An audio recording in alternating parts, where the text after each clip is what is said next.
No Saber Direito desta semana, Cristiano de Souza apresenta um curso sobre direito condominial. O professor aborda as noções gerais sobre condomínios, as normas internas, as funções de um síndico, o poder das assembleias presenciais, das assembleias eletrônicas e sessões permanentes. Veja agora a aula 4.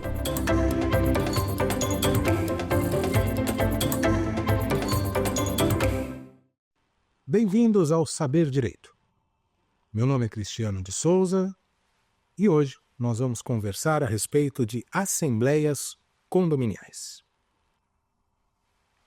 Assembleia condominial é um encontro de pessoas dentro do condomínio com a finalidade de deliberarem algumas situações ou até mesmo de, conforme a sua representação, decidirem questões do condomínio de forma que atinjam toda a coletividade, mas como um órgão deliberativo.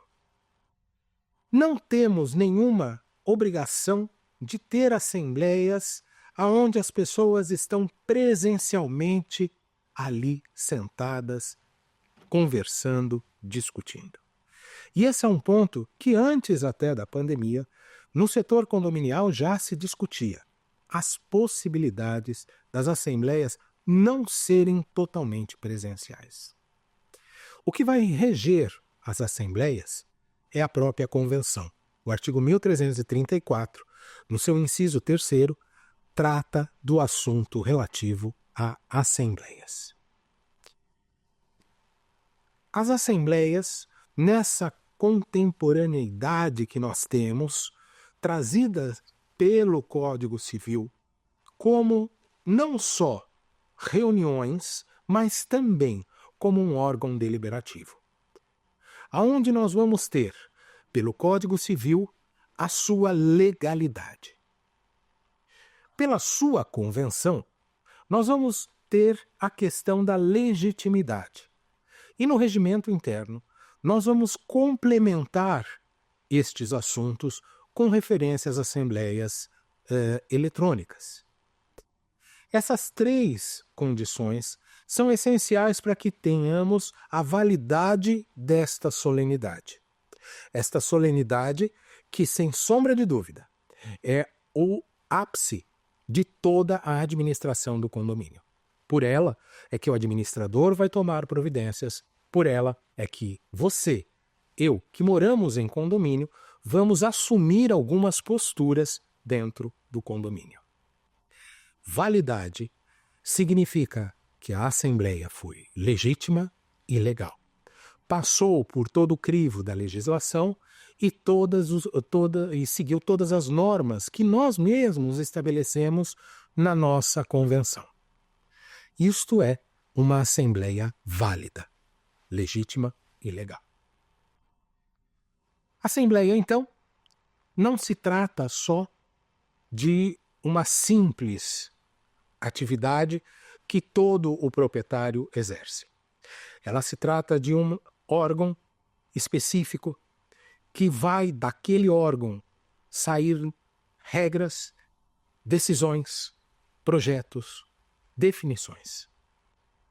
As assembleias vão assumir aquilo que em direito público nós temos como sendo uma questão de representatividade, uma entidade que vai nos representar e vai assumir um papel que deixa de lado a individualização dos pensamentos das pessoas e vai trabalhar com um senso comum. Vamos ver alguns exemplos. Quem escolhe um síndico é a Assembleia, através do voto, das participações dos condôminos, mas é a Assembleia que investe a pessoa como síndica. É a Assembleia que também vai transferir e autorizar a transferência de poderes. A prestação de contas, ela é dada para a Assembleia. Razões que nós temos a Assembleia, então, nesta dualidade, tanto dos conceitos do direito público como entidade deliberativa, com uma possibilidade de assumir uma, entre aspas, personalidade. Assim como uma reunião, sim, para assuntos corriqueiros e decisões mais simples. As assembleias, no entanto, vão sempre obedecer regras que não só o síndico vai ter que cumprir, como vai ter que observar o como conduzir.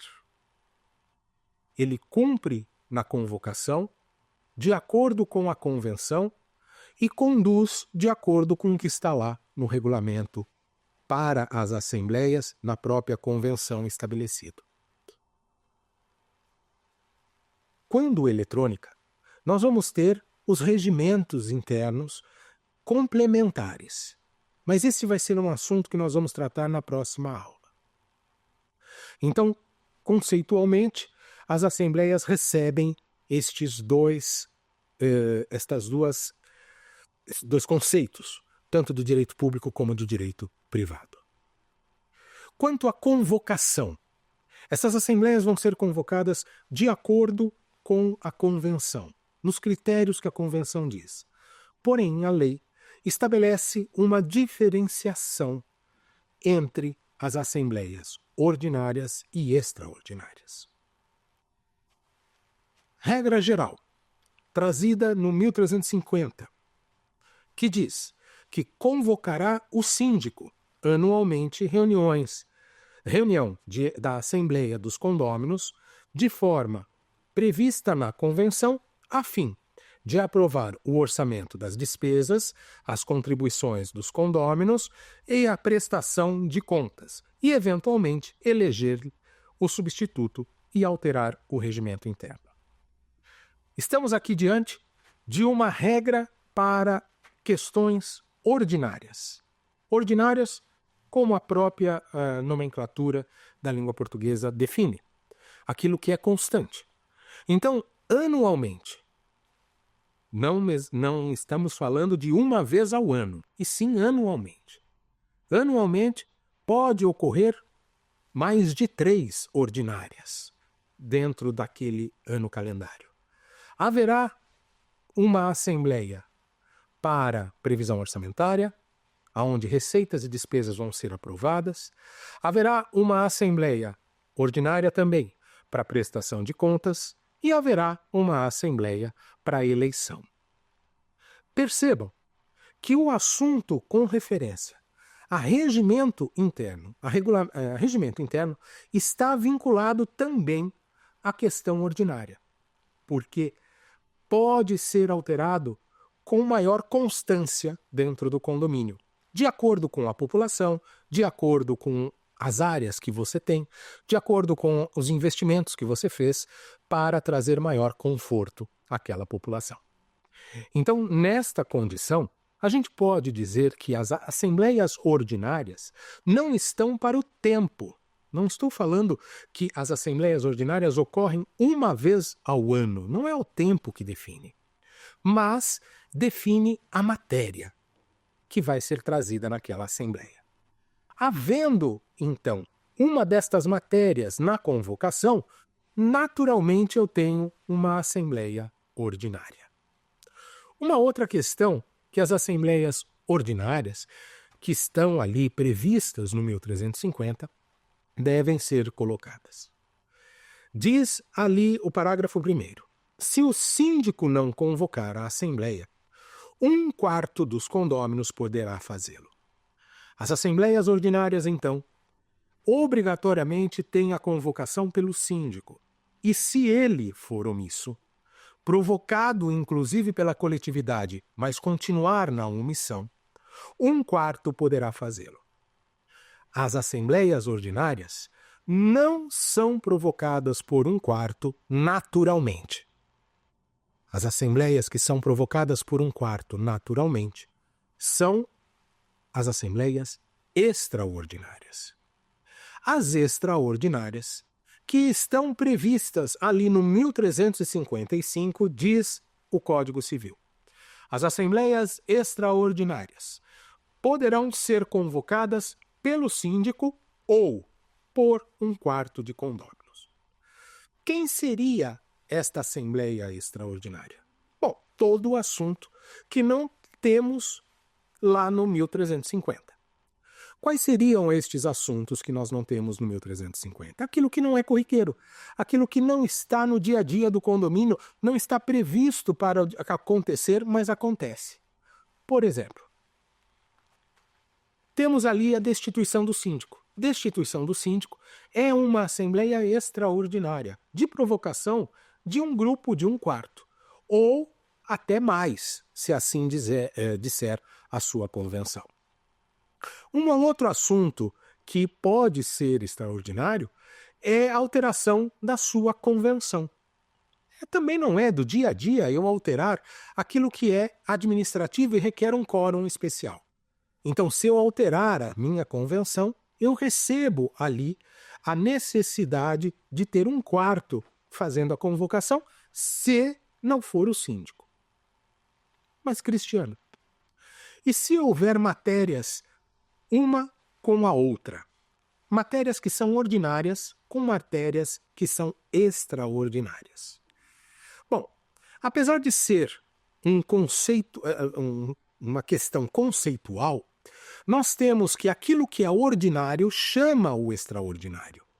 Então, se eu tenho dentro de uma assembleia eleição e junto dela alteração de convenção, esta assembleia será ordinária. Não há possibilidade de eu ter na mesma convocação a nomenclatura assembleia ordinária e extraordinária. Ou ela é uma coisa ou ela é outra. E na condição que nós temos, o que está na lei para ocorrer naturalmente é chamado, então ela chama aquilo que não estaria previsto para ocorrer. Então, o ordinário chama o extraordinário e ela recebe o nome de ordinário. Voltando um pouquinho na questão do anualmente. Cristiano, você falou que poderá haver mais de uma assembleia ordinária, mas é costume nós termos até mesmo definições em alguns livros de que assembleias ordinárias seriam uma vez ao ano. Este é um conceito que estaria mais voltado para a Lei 4.591.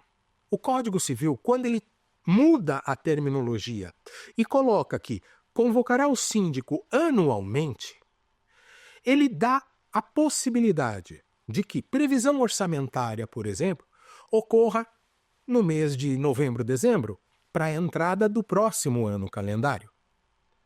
Prestação de contas ocorra, muitas vezes, em maio, em março, em abril. E eleição ocorra em qualquer período do ano. Com isso, eu tenho 3 temas que estão dentro do 1350 que devem ser chamadas constantemente ou regularmente e são consideradas ordinárias. Volto então à condição. Ordinária não está vinculada ao tempo, e sim ao tema. Muito bem. Passamos então a uma outra questão. A questão de convocação. A questão de convocação ainda como exceção. Exceção de quem convoca. Não é nem o síndico, nem 1/4. Será que uma única pessoa poderia convocar uma assembleia? E a resposta é sim. Existe um único caso específico dentro do Código Civil que qualquer condômino pode fazer esta convocação. Diz ali o parágrafo 3º do artigo 1341. Não sendo a obra, o assunto é sobre obras, não sendo urgentes as obras ou reparos necessários que importarem em despesas excessivas, somente poderão ser efetuadas após autorização da Assembleia especialmente convocada pelo síndico e agora entra a exceção. Ou em caso de omissão ou impedimento deste por qualquer dos condôminos. Esta é a exceção que nós temos, que não busca a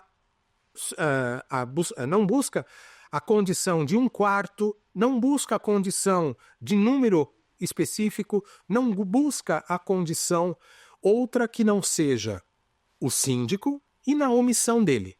Qualquer condômino pode fazer. Então, é um perigo também para a administração, demonstrando-se ali uma omissão completa de responsabilidade, inclusive, de preocupação com a responsabilidade. Por quê? Você sabe que a obra é necessária, mas é cara, ela só não é urgente. Então você deve chamar uma assembleia para se preparar financeiramente para aquilo. Quando você não tem este preparo, bom, qualquer condômino que tenha conhecimento do assunto pode chamar esta assembleia para aprovar esta execução. Muito que bem, esta exceção ela tem que ser observada. Mas o que mais nós temos de especificação com referência à assembleia? A questão de como ocorrem as deliberações. Primeira coisa que nós temos que observar, ainda trabalhando no assunto do 1350, se a Assembleia não se reunir em uma pauta que seja ordinária, o juiz decidirá a requerimento de qualquer condômino. Percebemos aqui que o assunto está vinculado ao artigo 1350, que trabalha com as assembleias ordinárias. Com isto, o parágrafo 2º deste artigo, que complementa o caput, complementa a ideia das assembleias ordinárias, ele diz que poderá haver uma situação onde a assembleia não se reúne, mas ela deveria ocorrer anualmente. Se assim for, um juiz poderá decidir a questão. Isso foi utilizado em alguns casos, principalmente em eleição de síndico para prorrogação de mandato, na pandemia, onde não poderia haver esta reunião de pessoas, este encontro de pessoas, não havia tecnologia no início possível, então se pedia ao juiz a extensão do mandato. Situação excepcional também. Outra situação que nós vamos verificar com relação às deliberações. A regra geral da deliberação está ali estabelecida no 1352, que vai dizer que, em primeira convocação, nós temos que ter um quórum presente especial. Este quórum, salvo se a convenção disser diferente, será um quórum que represente 50% das frações ideais. Nesta situação, a maioria destes condôminos, representando 50% das frações ideais, 51%, né, para ser mais exato, para dar esta maioria, 51%, ela, havendo a presença, você abre em primeira convocação. Se você não atingir este quórum de 50%, 51% dos condôminos, você acaba tendo uma segunda convocação. Cristiano, qual seria o tempo entre a primeira e segunda convocação? Este tempo da primeira para a segunda convocação, nós estamos aqui trabalhando com uma questão que deve ser traduzida na sua convenção. Ela é que disciplina a matéria de assembleias. Logo, é ela que vai disciplinar a matéria da primeira para a segunda convocação. Em segunda convocação, aqui eu consigo deliberar com qualquer quórum, desde que não seja um quórum especial. Por quê? Se eu tiver a necessidade de um quórum especial, preciso ter a presença pelo menos do número deste quórum, ainda que houver uma decisão não negativa. Se houver um negativo, legal. Democracia, este assunto não foi aprovado. Mas, para que eu coloque em deliberação, precisa atingir esse quórum especial.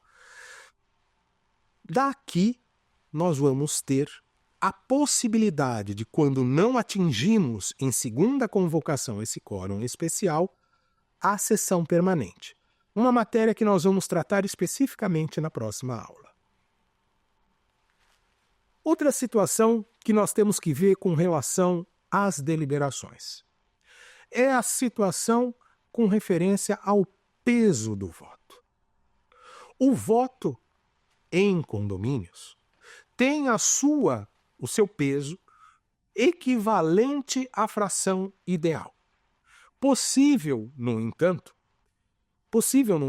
de haver, nesta condição, uma decisão, uma obrigação diferente na sua convenção.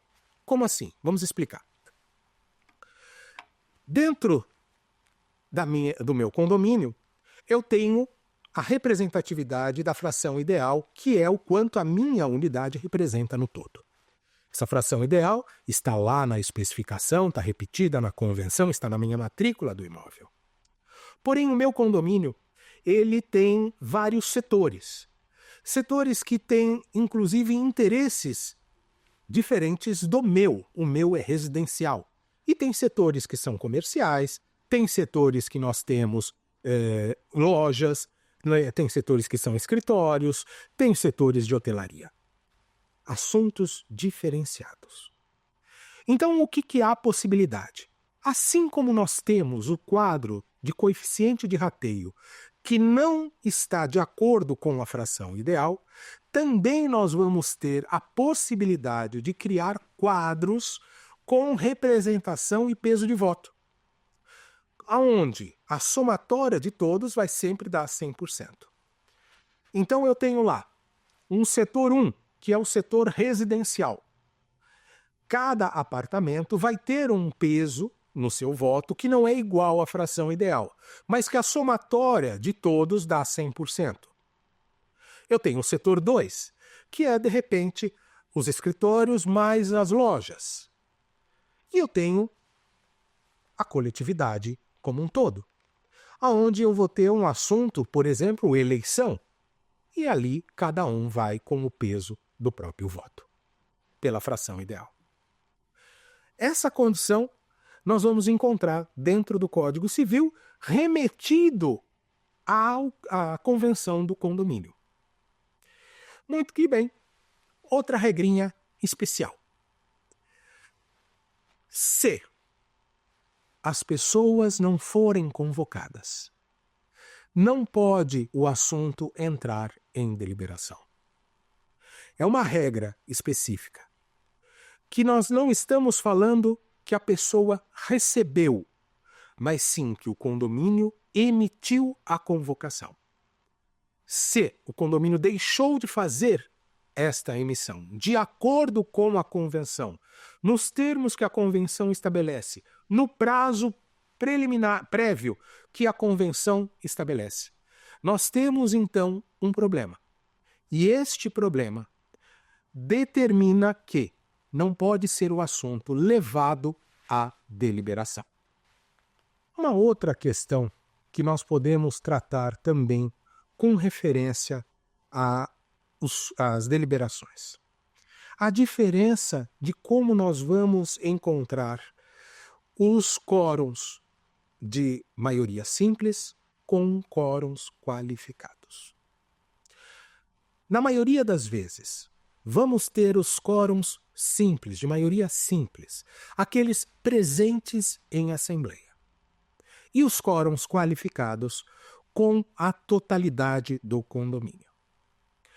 A jurisprudência, felizmente ou infelizmente, acaba misturando um pouco e exigindo muitas vezes nos quórums qualificados, reconhecendo, na verdade, muitas vezes nos quórums qualificados, quórum simples. É o caso, por exemplo, da destituição de síndico, aonde fica a maioria dos presentes ou o quórum referente aos presentes. As questões de obras úteis, da mesma forma, a maioria absoluta dos presentes ali. Mistura um pouco os conceitos, mas é importante a gente lembrar dessa questão. Ainda trabalhando com o assunto de deliberação e quórum. Cristiano, o Código Civil trata dos quórums em alguns casos, mas a minha convenção trata de quórums mais elevados, mais rígida. Seria possível estes quórums mais rígidos serem derrubados só porque entrou em vigor o Código Civil? E a resposta é não. Estes quórums mais rígidos são aceitos, porque são recepcionados pelo Código Civil pelo artigo 2035, que nós já comentamos aqui com vocês. O artigo 2035, ele vai trabalhar com esta situação, numa cadeia de legislação, buscando da Constituição aonde ninguém vai fazer ou deixar de fazer senão em virtude de lei. E diz o 1334 que a competência de assembleias, quórums exigidos para deliberação, é assunto que nós tratamos dentro das convenções.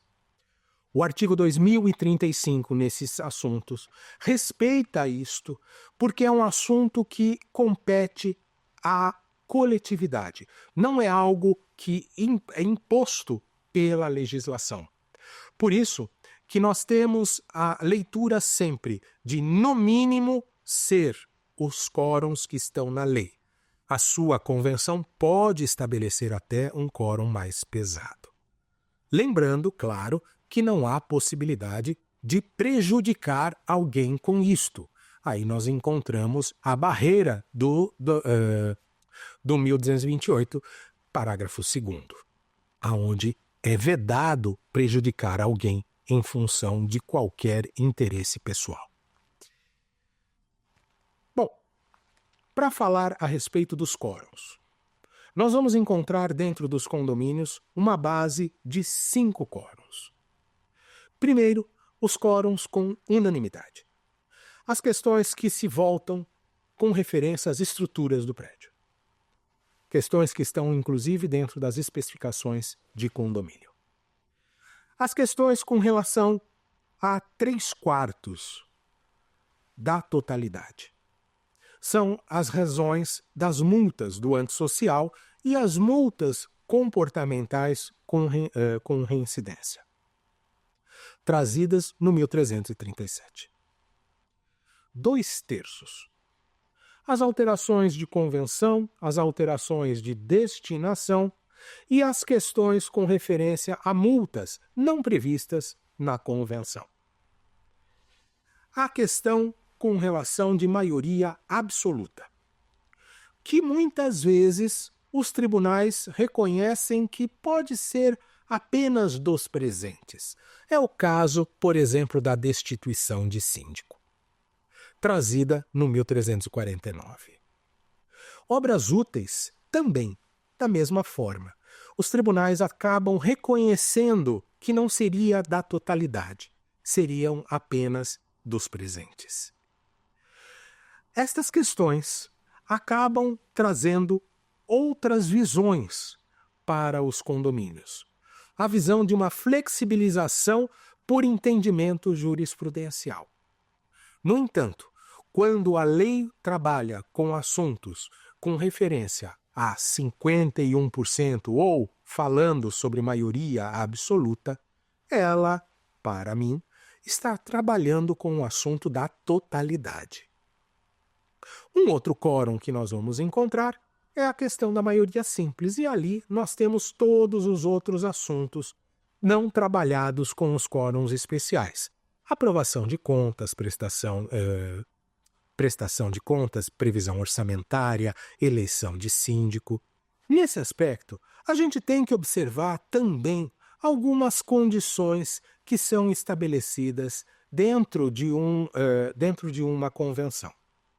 Apesar da convenção estabelecer critérios para a administração, ela não pode impor uma rigidez muito maior do que a própria lei estabelece. Existem convenções que estabelecem um quórum especial para a eleição de síndico. Estas já são reconhecidas como não válidas. Por quê?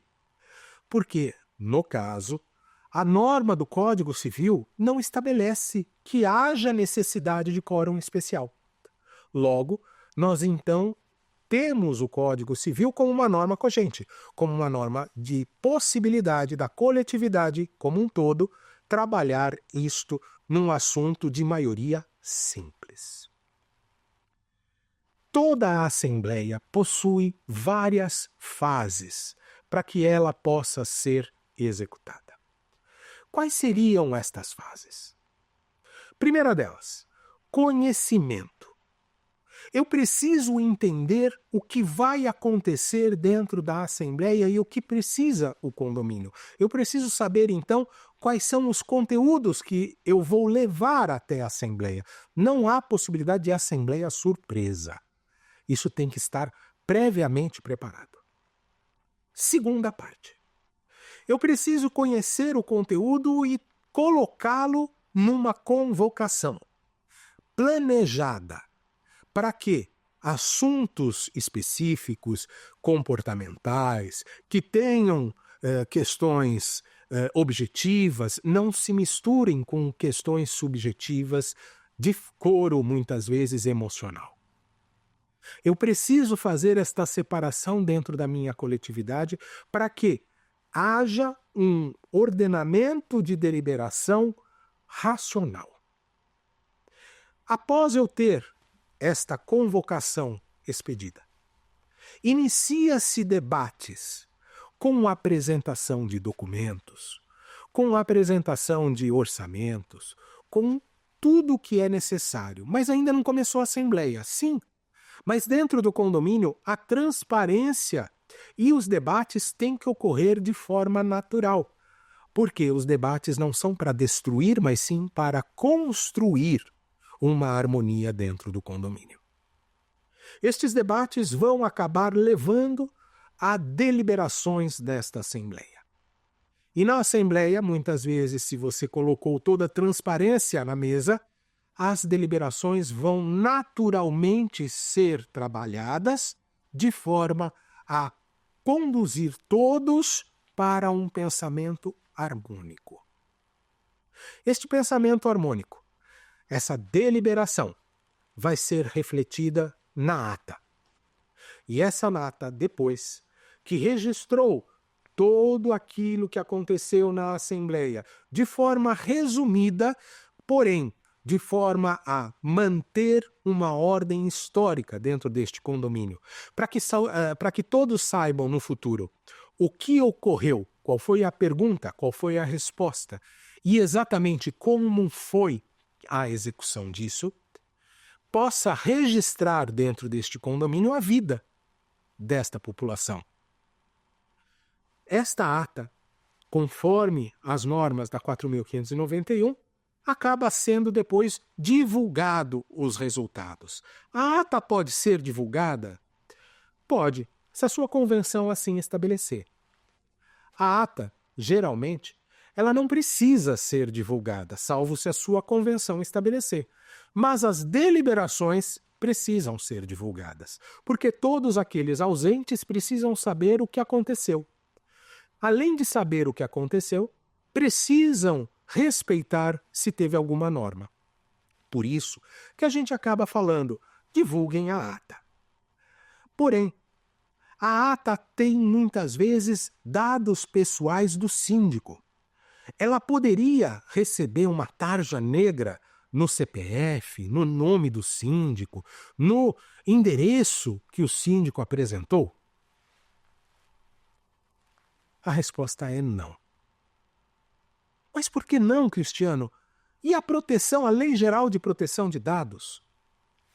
Porque conforme nós tivemos a aula anterior, nós vimos que, na sindicatura, a administração é para todos. Esta administração, ela também representa a coletividade. E não há nenhum representante oculto.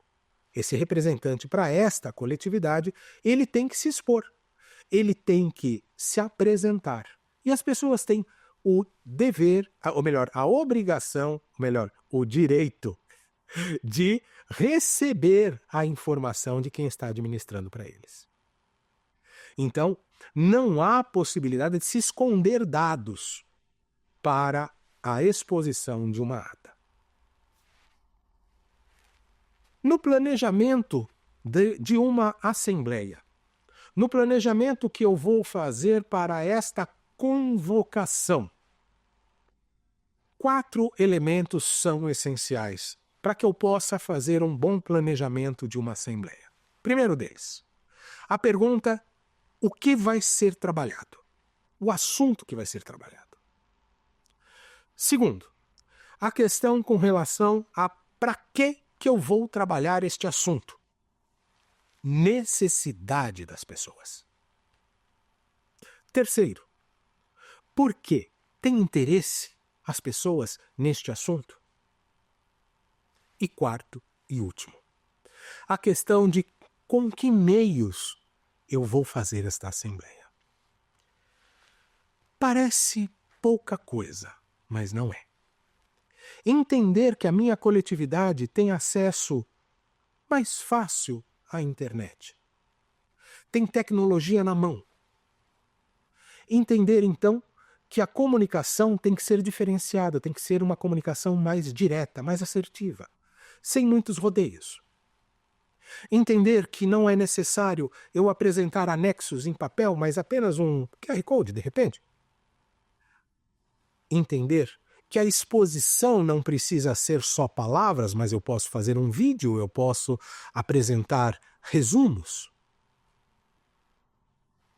Entender de forma diferente que a minha coletividade é muito matemática.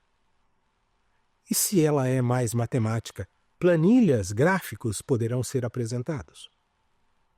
Entender que assuntos, muitas vezes, de lugares que as pessoas não conhecem dentro do próprio condomínio, também devem ser trabalhados em assembleia e, para isso, elas precisam conhecer esses lugares. E levar as pessoas a conhecer esses lugares através de fotos, vídeos, e não só por confiança. Hoje em dia é muito importante. A nossa sociedade é muito visual também. E precisa receber de quem administra o patrimônio delas essa resposta. No planejamento ainda de uma boa assembleia. Este planejamento da convocação. Os assuntos que vão ser trabalhados e a localização destes assuntos na convocação passam por um crivo muito especial. Eu preciso entender, então, se o assunto ele é comportamental, administrativo ou financeiro. E nesta divisão, eu fazer uma diferenciação. Se esses assuntos, administrativos, financeiros e comportamentais, são assuntos que têm subjetividade ou não, são emocionais ou respeitam a razão. Como assim? Vamos pensar que eu tenha uma assembleia e dentro desta assembleia eu preciso impor ali ou fazer as pessoas deliberarem alguns assuntos. Que assuntos seriam esses? Assuntos de rateio. Assuntos de mudança do espaço comum. Assuntos de eleição. A ordem que eu vou fazer isso é muito importante. Vou colocar a ordem de eleição lá no fundo, lá no final. Assim todo mundo vai ficar.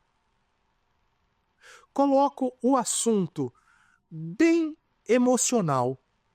Vamos trocar o playground por espaço pet. Logo no primeiro assunto. E vou colocar o financeiro no meio. Possivelmente, e aqui vai depender muito da coletividade, eu poderei ter uma grande discussão na troca do playground pelo espaço pet. Vai depender muito da coletividade, mas eu poderei ter uma grande discussão. A ponto de cansar as pessoas para que, no racional do financeiro, simplesmente comece as pessoas a saírem. E na hora que eu preciso também da racionalidade destas pessoas para votarem ou para escolherem o seu representante, eu não tenho ninguém. Passa a ser então um representante com pouquíssima representatividade, mas não deixa de ser o representante, continua sendo o administrador daquele condomínio. Nessa situação, a gente precisa organizar a pauta e evitar cada vez mais a troca de pauta. Por quê? Exatamente por causa disso. Quando eu planejo os assuntos, sim, eu posso colocar assuntos racionais primeiro e assuntos emocionais por último. Quando as pessoas que querem realmente debaterem um assunto, defenderem as suas ideias, precisam antes passar pelos assuntos que elas acham mais chato. O financeiro, a escolha do síndico, o como vai funcionar uma área que ela não tem maior interesse. Mas são estratégias que a gente adota. Uma outra estratégia é não deixar a pauta muito longa. Fatia a pauta, divide a pauta. E se for o caso, pautas só administrativas, pautas só comportamentais, pautas só razão, só emoção. Mas, Cristiano, teríamos ali várias assembleias. Pois é. As pessoas precisam aprender a defender o próprio patrimônio. E para defender o próprio patrimônio, precisam participar. O poder da participação, do engajamento dessas pessoas na própria administração só vai facilitar esta administração. A transparência que vai ser esta administração vai depender exatamente da participação de cada um. Ok. Mas o que nós teríamos dentro da convocação? Separei aqui alguns itens que seriam itens de uma convocação. Por exemplo, para qual assembleia vai ser convocado? O nome do condomínio? A identificação de quem está convocando? Se é um síndico ou se é um grupo de um quarto? A base legal para essa convocação? A quem se destina o local da realização, a data a ser realizada, o horário aonde vai ocorrer esta reunião, esta assembleia, a ordem do dia, com previsão, inclusive, de sessão permanente, se houver quórums especiais. Informação sobre a primeira e a segunda chamada. Informação sobre o quórum, se vai ter quórum especial ou não. Informação sobre as procurações que poderão ser utilizadas nesta assembleia a ser convocada. Informações sobre o voto dos inadimplentes. A condição se a assembleia será híbrida ou simplesmente eletrônica ou presencial, com todos os seus meandres, com todas as suas particularidades. As informações gerais de uma convocação e os anexos que podem auxiliar a pessoa que recebe aquela convocação a participar na hora do voto. A convocação, então, não é um simples papel. Ela é um documento que vai trazer a todos os condôminos uma rota, um roteiro, um mapa de como vai funcionar, incluindo ali as situações de vai ser possível as gravações ou não, regrinhas da Lei Geral de Proteção de Dados. Tudo isso cabe em uma convocação. Nesta situação, nós vamos ter que observar também algumas questões com referência às convocações.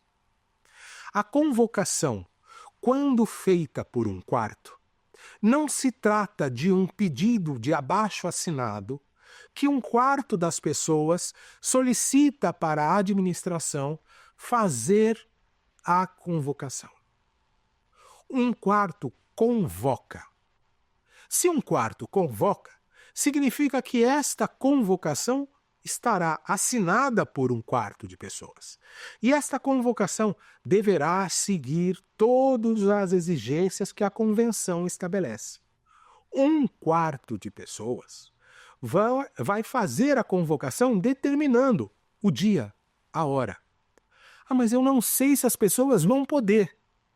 Mas a lei não fala que você tem que fazer um abaixo-assinado. A lei fala que você, com um grupo, vai fazer a convocação. E quando você tem a convocação, diz a convenção que você precisa dar a data desta assembleia que vai ocorrer. Então, temos que ficar também alertas. Este um quarto, quem seria? Para que não tenhamos nenhuma dúvida, um quarto seriam de pessoas adimplentes. Ah, mas tem discussão de jurisprudência, mas para que a gente não tenha dúvida. Seriam pessoas adimplentes que estão no cadastro do condomínio como proprietários. Estas pessoas assinam esta solicitação, esta convocação, na verdade, de uma assembleia. Poderá o inadimplente fazer parte desta convocação, uma vez que a restrição ao inadimplente é votar, artigo 1335(2), há entendimentos da jurisprudência que sim, ele pode fazer parte. Porém, claro, poderá ter dúvidas a respeito disso e discussões. Então, para evitar discussões, um quarto, pessoas adimplentes, e eu costumo até brincar, aquela pessoa que está no boleto. O condomínio, então, já o reconhece como proprietário. Essa foi a aula de hoje. Vamos ao quiz.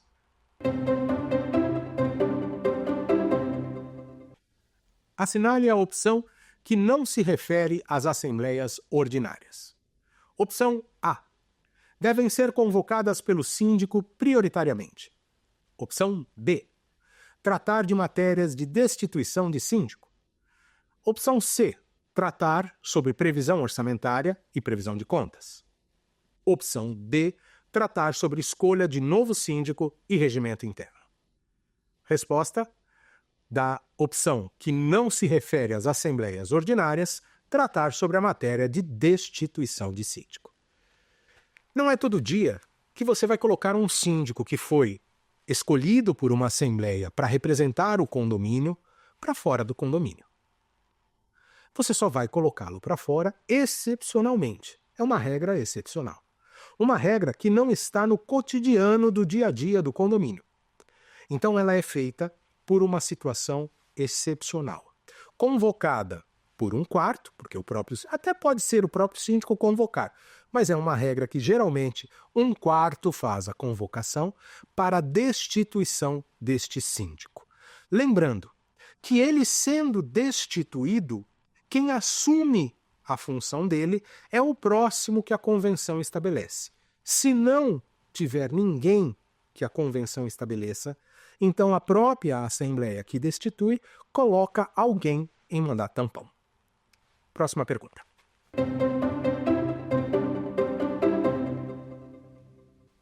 Quem pode convocar uma assembleia extraordinária?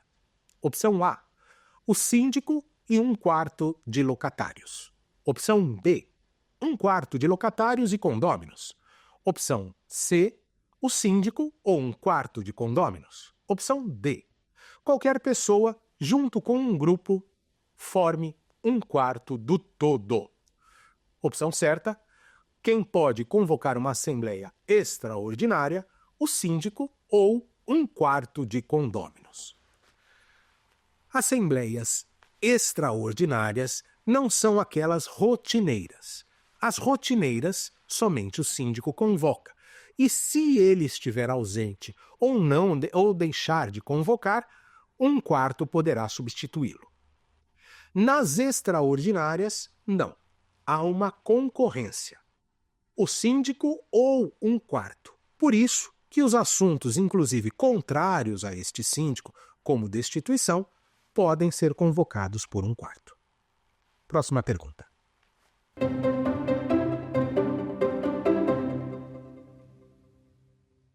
As convocações são: opção A, documentos formais elaborados conforme a convenção.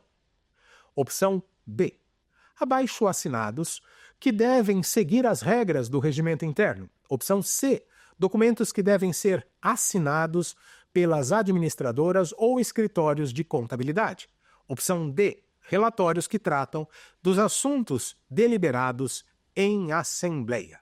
Resposta correta. Opção A, documentos formais elaborados conforme a convenção. As convocações de uma assembleia. É um documento tão importante quanto a própria ata. Porque em cima dele é que a ata vai ser feita, porque vai seguir as deliberações que ocorreram durante aquela solenidade, convocada previamente com regras estabelecidas naquele documento da convocação. Por sua vez, este documento da convocação recebeu todas as regras que estariam ali descritas na convenção. Convenção esta que foi aprovada por 2/3 da coletividade.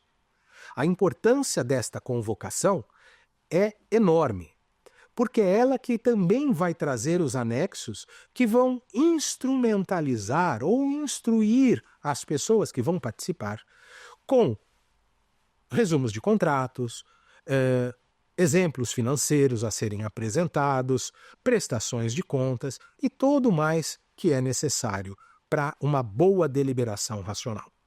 Então, convocação é tão importante quanto a ata. E para você que quer conhecer um pouco mais sobre o Cristiano, Instagram, @Cristiano de Souza Advocacia. Lá você encontra um pouco mais dos conteúdos que nós fazemos sobre direito condominial, encontra também a respeito do livro Sou Síndico e Agora Reflexões sobre o Código Civil em 11 lições. Nele você vai ter uma linguagem mais simples dos artigos do Código Civil. Obrigado pela participação de vocês e nos encontramos na próxima aula. Quer dar alguma sugestão de tema para os cursos do Saber Direito? Então mande um e-mail para a gente, saberdireito@stf.jus.br. Você também pode estudar pela internet. Acesse o nosso site radioetvjustiça.jus.br ou pode rever as aulas no canal do YouTube, @Rádio e TV Justiça.